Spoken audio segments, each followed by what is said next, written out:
The stadium was alive, a living organism made of light, noise, and electricity.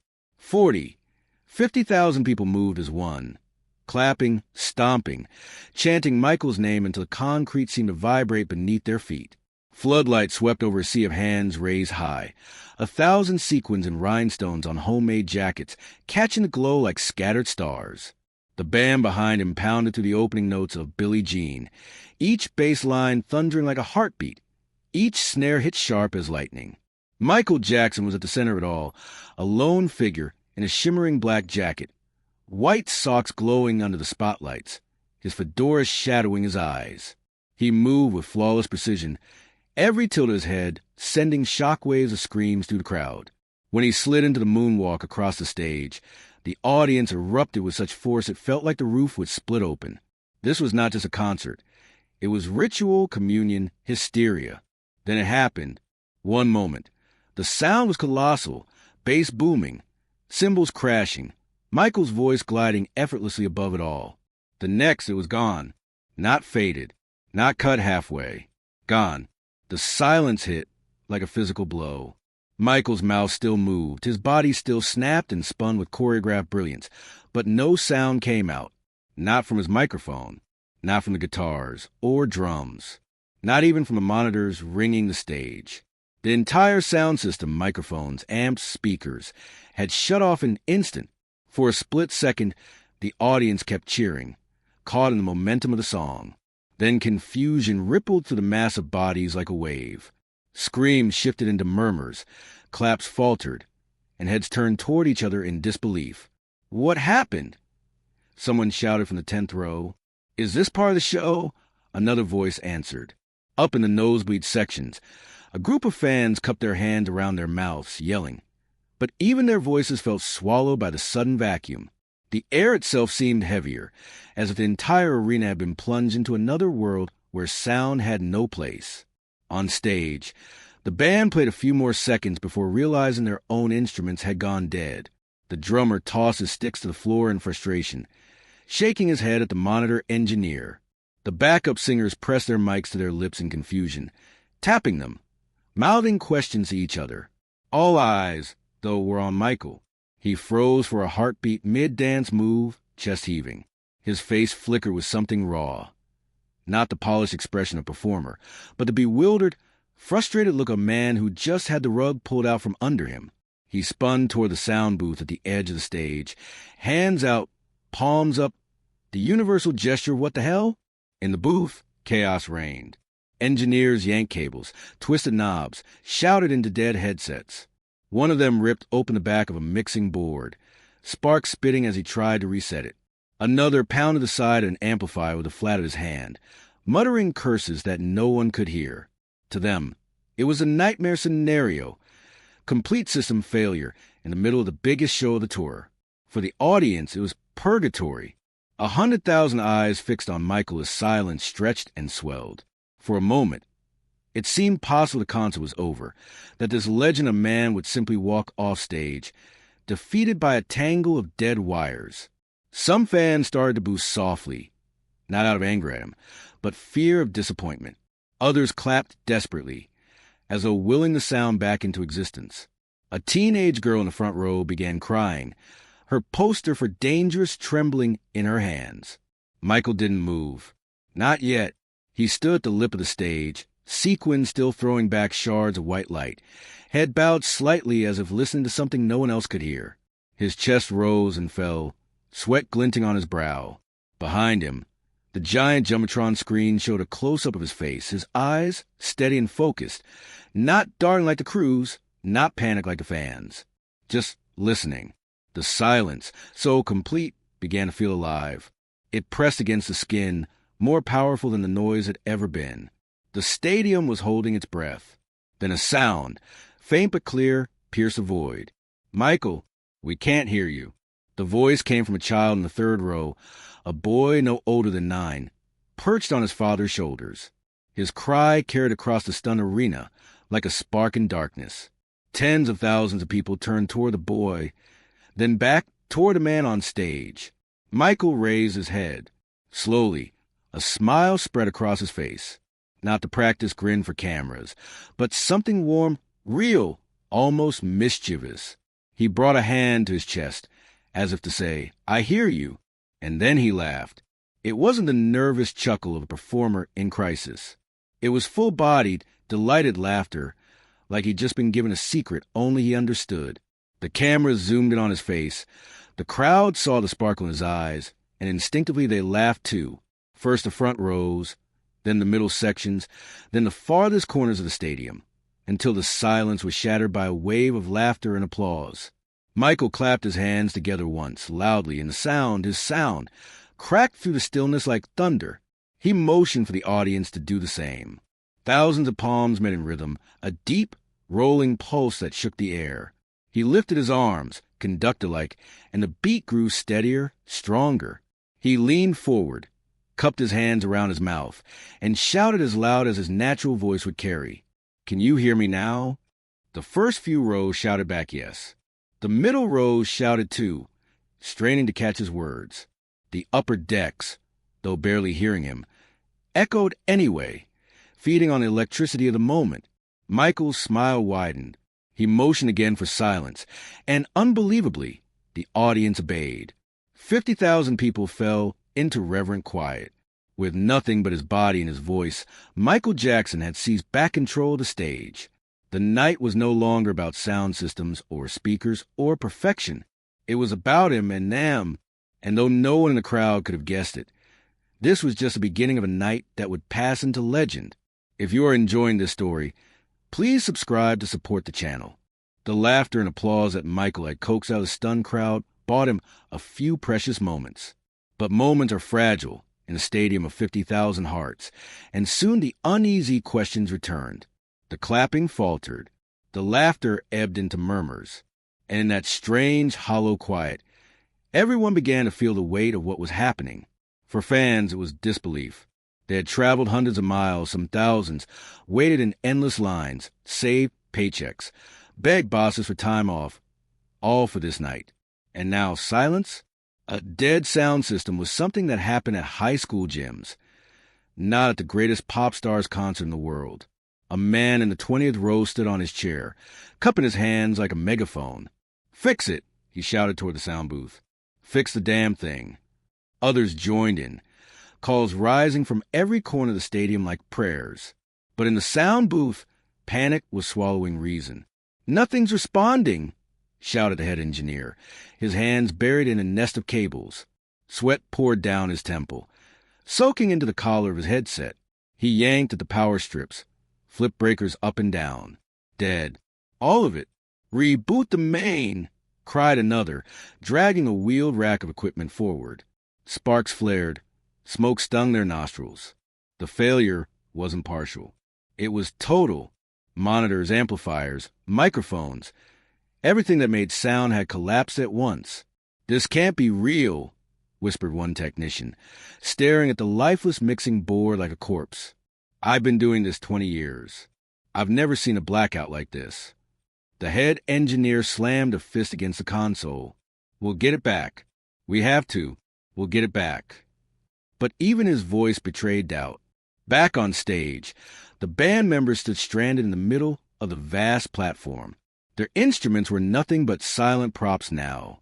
A bass player plucked furiously at strings, but not even he could hear the notes vibrating against his chest.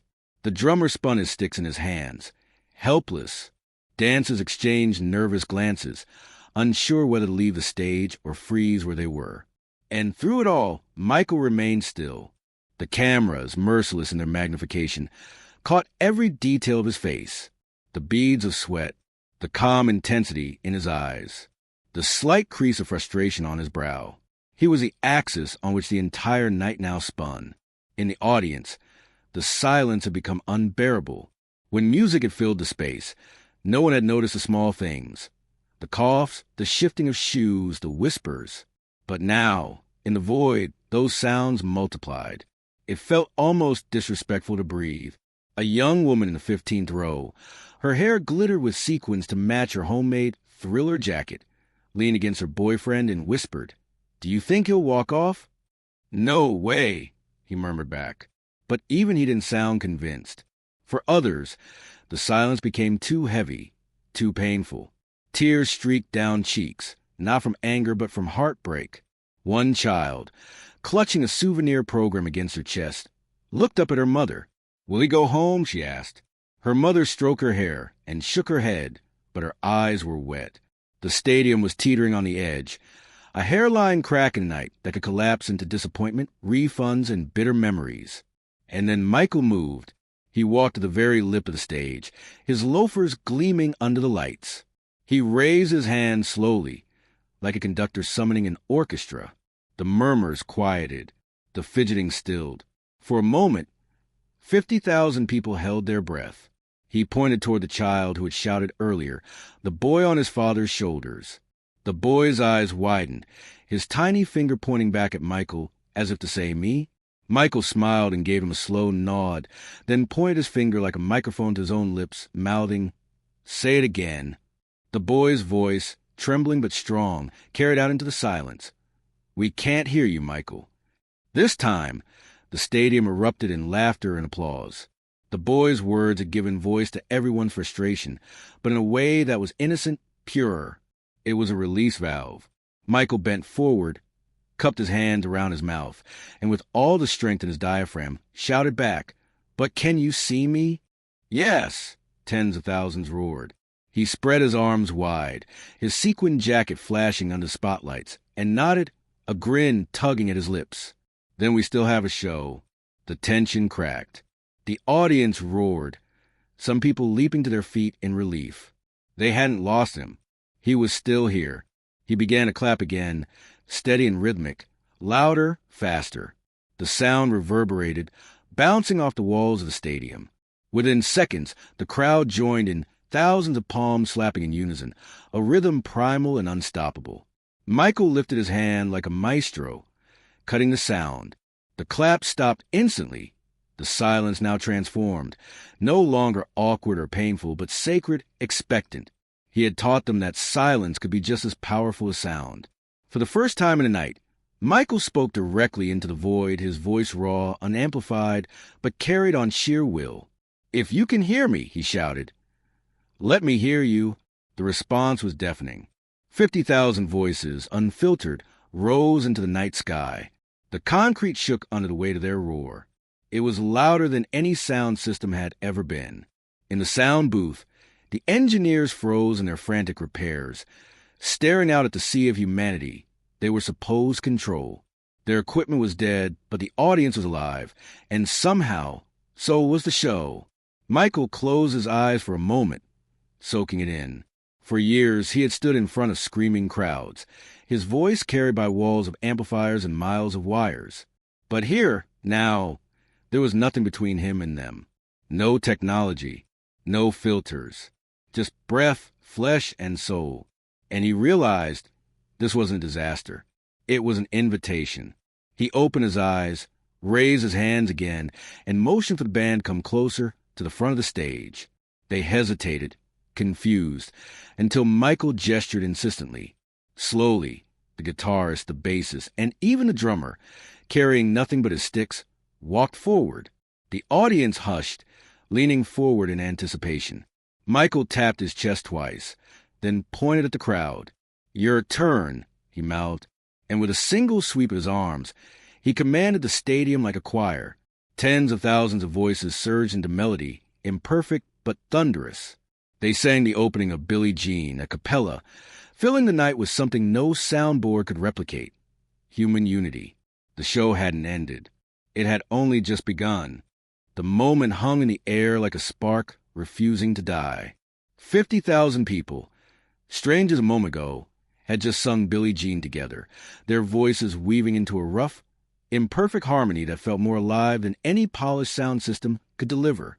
And at the center of it all, Michael Jackson stood with his head bowed, listening as though he'd never heard the song before. When the final echoes faded, the silence that followed wasn't empty. It was charged, electric, the silence of anticipation. Michael lifted his head slowly, his eyes shining under the stage lights. He pressed a hand to his chest, then stretched it outward toward the audience, a silent thank you. The stadium roared in response, not with frustration now, but with love. He turned to his band. They were still clustered awkwardly at the front of the stage, unsure what he wanted. The guitarist shifted uneasily, his unplugged instrument hanging like dead weight. The bassist plucked again at strings that no one could hear.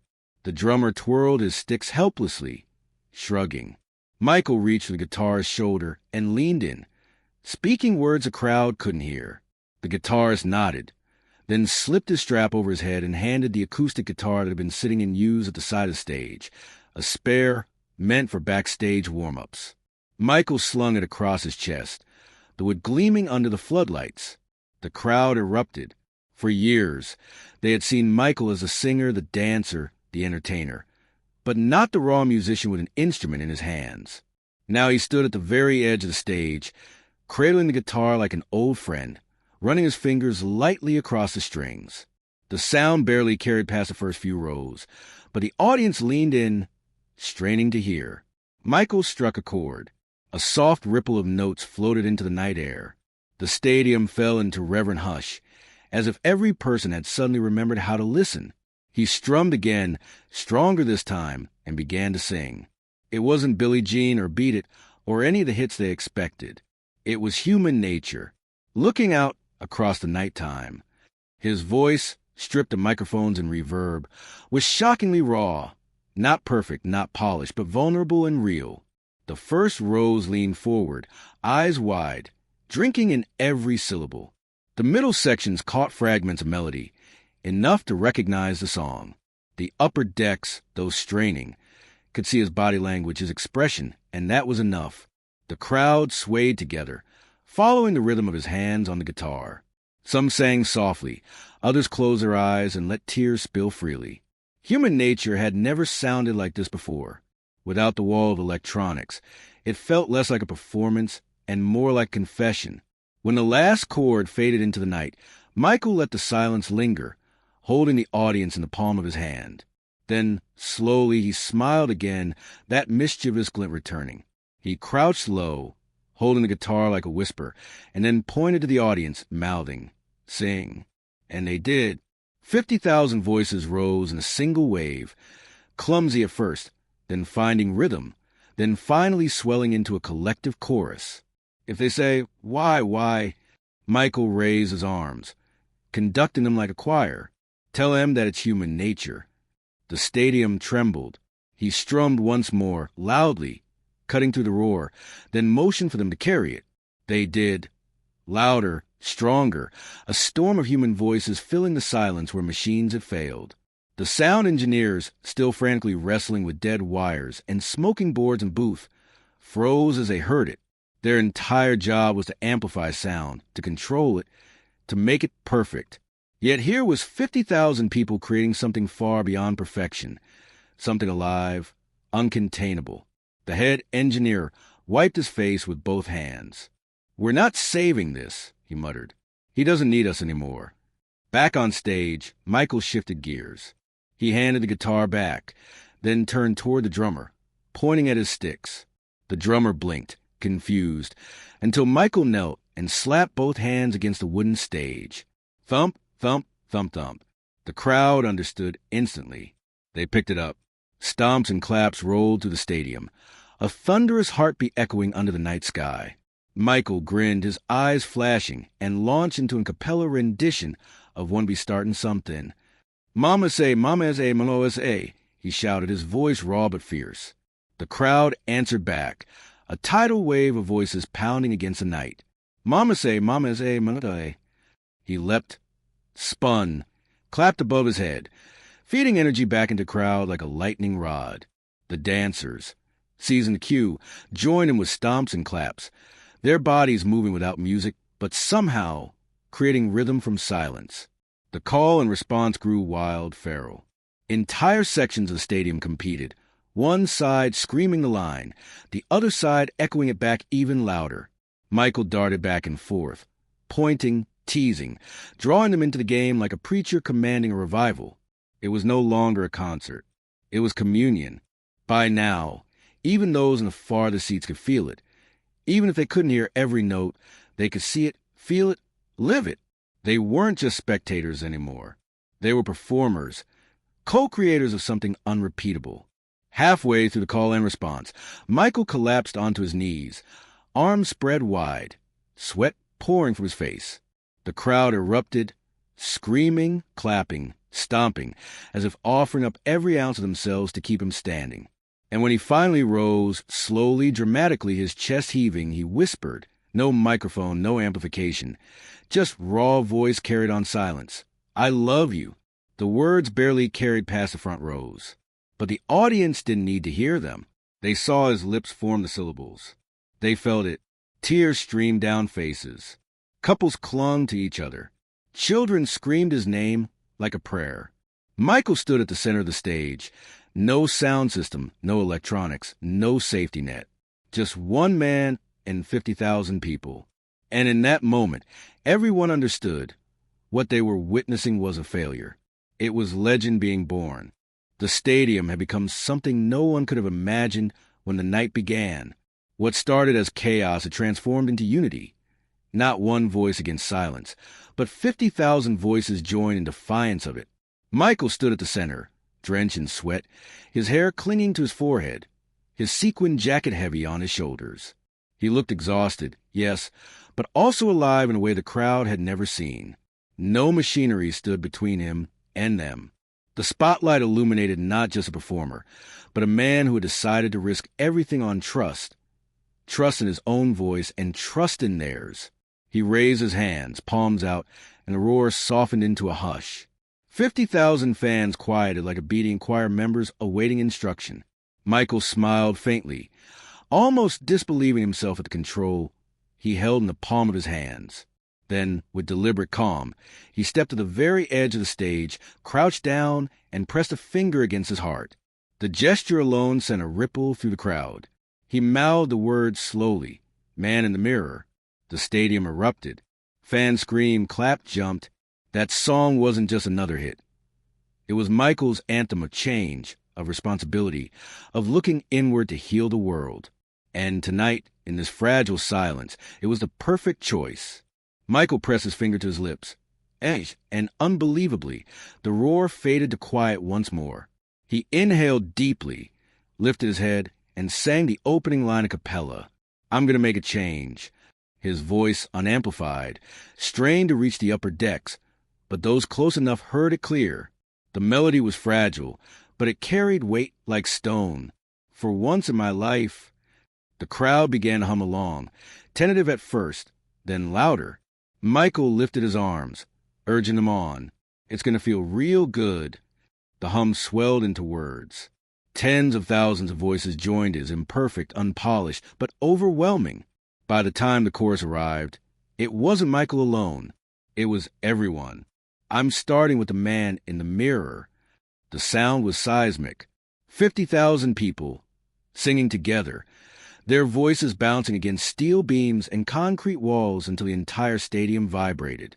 Michael, standing in their midst, gestured like a conductor, pulling one side louder than the other, breaking them into sections like a living choir. "You!" He pointed to the left side of the stadium.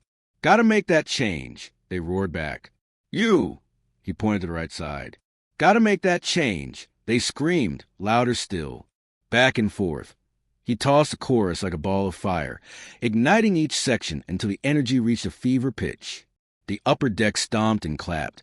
The floor seats jumped in unison, and the middle rows swayed with arms raised like they were in a gospel church. The sound was more powerful than any amplifier could have ever delivered. It wasn't clean, it wasn't balanced. It was raw humanity, and it was overwhelming. People wept openly. A middle-aged man in the 20th row held his teenage daughter close, both of them sobbing while they sang. A woman in the nosebleed screamed until her voice cracked, tears pouring down her face. Children waved handmade signs and sang at the top of their lungs, their voices lost in the roar, but their faces glowing with joy. Even the band, their instruments useless without electricity, found themselves swept up in the tide. The guitarist clapped and sang with the audience, his head thrown back. The drummer beat his sticks against the stage floor, adding rhythm to the choir. Backup singers, powerless without microphones, belted anyway, tears shining in their eyes. Michael, his voice hoarse but unwavering, pushed harder. He held the last note of the chorus with his hand stretched toward the sky, his entire body trembling with the effort. When he cut the air with his hand, the audience obeyed instantly, cutting the sound to silence. The silence was deafening. He stared out into the sea of faces, his chest heaving. Then, with the smallest whisper of a smile, he whispered without amplification, "One more time." The crowd exploded back into song, louder than before, as if 50,000 hearts had become one. The stadium shook with it. The air vibrated with it. Reporters in the VIP section dropped their notebooks in shock, their hands too busy clapping and wiping tears from their eyes. Among them sat a well-known critic, who would later write that it was the single most powerful communal moment I've ever witnessed in live music. Not because of sound, but because of silence. When the final chorus faded into ragged cheers, Michael collapsed onto his knees. He pressed both hands to his heart, then spread his arms wide, drinking in the love that came back to him in tidal waves. Fans chanted his name, not in the frantic way they had at the beginning of the show, but in a reverent, almost prayerful tone. "Michael, Michael, Michael." The sound crew, still frantically working in the booth, had nearly restored partial power. Lights on the mixing board flickered back to life. A microphone sparked and crackled, sending hope surging through the engineers. One of them ran forward, waving to Michael, signaling that sound would soon return. Michael glanced toward the booth. He could see the excitement on their faces, see their frantic hand gestures. He tilted his head slightly, his curls falling across his brow, then turned back to the crowd. "No," he mouthed. The engineers froze. Michael raised both arms to the sky, inviting the audience into one more swell of sound. They responded instantly, launching into an unplanned chant. "Heal the world, heal the world," as if the collective consciousness had decided what the encore should be. The sound was thunderous, endless, unstoppable. And in that moment, it didn't matter if the microphones worked again. The stadium itself had become the sound system, 50,000 voices carrying a message bigger than any song. It was no longer about Michael Jackson giving a performance. It was about Michael Jackson unlocking something the crowd didn't even know they had inside them, and together they had become legendary. The chant echoed like thunder trapped inside the stadium walls. "Heal the world, heal the world, heal the world." 50,000 voices shouted in unison, not polished or rehearsed, but raw, urgent, alive. Parents lifted their children onto their shoulders. Couples clung together as they sang. An entire row swayed with arms raised to the sky.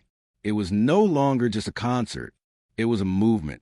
On stage, Michael stood motionless, his chest heaving, his eyes glistening as he watched the miracle unfolding before him. He hadn't asked them to sing "Heal the World." The crowd had chosen it themselves, as if guided by something larger than all of them. And he knew in that moment that he could never plan this. No rehearsal, no set list, no perfect sound system could have manufactured it. The crew in the sound booth, meanwhile, were nearly in tears themselves. Against all odds, the system was sputtering back to life. Red and green lights flickered across the mixing board. Amplifiers hummed with dormant power, and a monitor buzzed faintly. "We've got signal," one technician shouted, his voice breaking with relief. "We've got him back." The head engineer, hands trembling, grabbed the headset. "Michael, we're live again," he yelled into Mike, though of course no one could hear him without the monitors working. He waved frantically from the booth, pointing to the glowing lights as if Michael would understand. Michael looked their way, tilting his head curiously. He could see them jumping, signaling that the nightmare was over. He glanced down at the microphone resting on the stage floor, a lifeless object that had betrayed him an hour ago. The crowd noticed too. A ripple of anticipation spread through the audience as they realized the sound might return. People clutched each other's arms. The idea of hearing Michael's voice fully amplified again, soaring above the band, filling every corner of the arena, felt like the miracle they had been waiting for. But Michael didn't reach for the mic.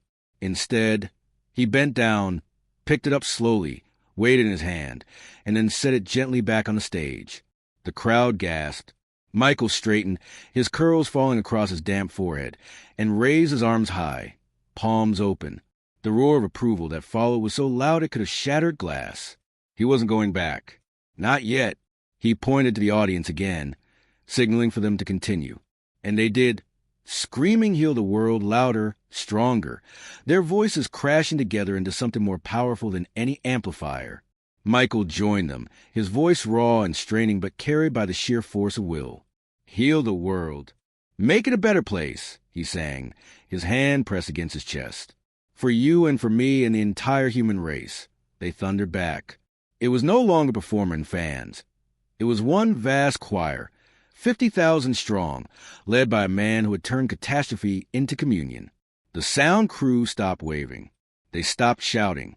They leaned against their boards, exhausted, humbled, watching the impossible happen before their eyes.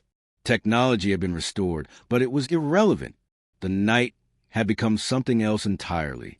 For the next 40 minutes, the concert defied every law of performance.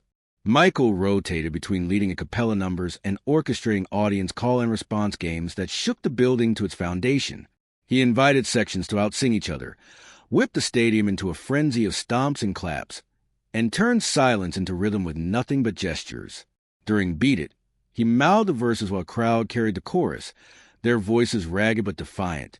During Black or White, he danced silently, letting the audience scream every word for him, his body a living metronome. When he slowed into You Are Not Alone, he sang softly, a bare thread of voice that only the closest rows could hear. And yet, somehow, the whole arena fell into reverent silence, as if even those in the farthest seats could feel it. It was a concert without sound, and yet it sounded like nothing the world had ever heard. Finally, after nearly 3 hours, Michael paused at the edge of the stage. His body sagged with exhaustion, but his face glowed with something deeper than adrenaline. He looked out across the vast sea of faces, lit faintly by the stage lights, shimmering like a galaxy of stars. The sound crew, unsure what else to do, finally flicked the microphone fully back on. They fed him a clean channel. For the first time since the silence had fallen, Michael could have had his full voice amplified again. He looked down at the microphone at his feet. The crowd held its breath. Would he pick it up? Would he end the night in the way concerts were supposed to end, with booming sound and perfect pitch? Michael bent slowly, lifted the mic into his hand, and held it to his lips. "Ladies and gentlemen," he said, his voice suddenly booming from every corner of the arena, clear as crystal. A shock wave of cheers rattled the stadium. He smiled faintly, let the cheers die down, then continued, "They tell me the sound is back, but let me ask you something." He turned slowly, sweeping his gaze across the ocean of faces. "Did you have a good time without it?" The eruption that followed shook the foundations of the stadium. Fans screamed, stomped, sobbed, waved signs and flags. The answer was deafening. Yes. Michael laughed softly, nodding, his eyes glistening. He raised his free hand. "Then let's finish this both ways." The final act of the night was a hybrid, sometimes amplified, sometimes not. Michael wove in and out, teasing the microphone, then pulling it away, letting the audience carry him when he chose. It created a tension that kept the crowd on edge, never knowing whether the next note would be his or theirs. The climax came with Will You Be There. The song began amplified, Michael's voice soaring with choir-like majesty. But halfway through, he set the microphone down once more, spread his arms, and let the audience sing the chorus alone. "Hold Me Like the River Jordan." 50,000 voices, trembling with emotion, filled the air. Michael closed his eyes, lifted his face to the sky, and let them carry him. When he finally returned for the closing line, "I will be there," his voice rang clear, amplified again, soaring above the human choir in perfect harmony. The show ended not with pyrotechnics or rehearsed finales, but with Michael kneeling at the front of the stage, bowing low, palms pressed together in thanks. The audience roared, some chanting, some sobbing, some simply stunned into silence. And just like that, it was over. No one moved. The crowd lingered for minutes, unwilling to let go, knowing they had been part of something that would never happen again. In the weeks that followed, the story spread like wildfire. Reporters called it the night the silence sang louder than the music. Fans whispered about it like legend, each retelling more unbelievable than the last. And those who had been there swore that no recording, no bootleg, no retelling could ever capture what it felt like to be inside that moment. Michael himself would later smile in interviews when asked about it. Sometimes he'd say softly, "The music doesn't need wires. Sometimes it just needs hearts." And for those 50,000 people who had been there was no doubt. It was a night a broken sound system gave birth to one of the greatest performances in music history. It was the night Michael Jackson became more than a performer. It was the night he became legend.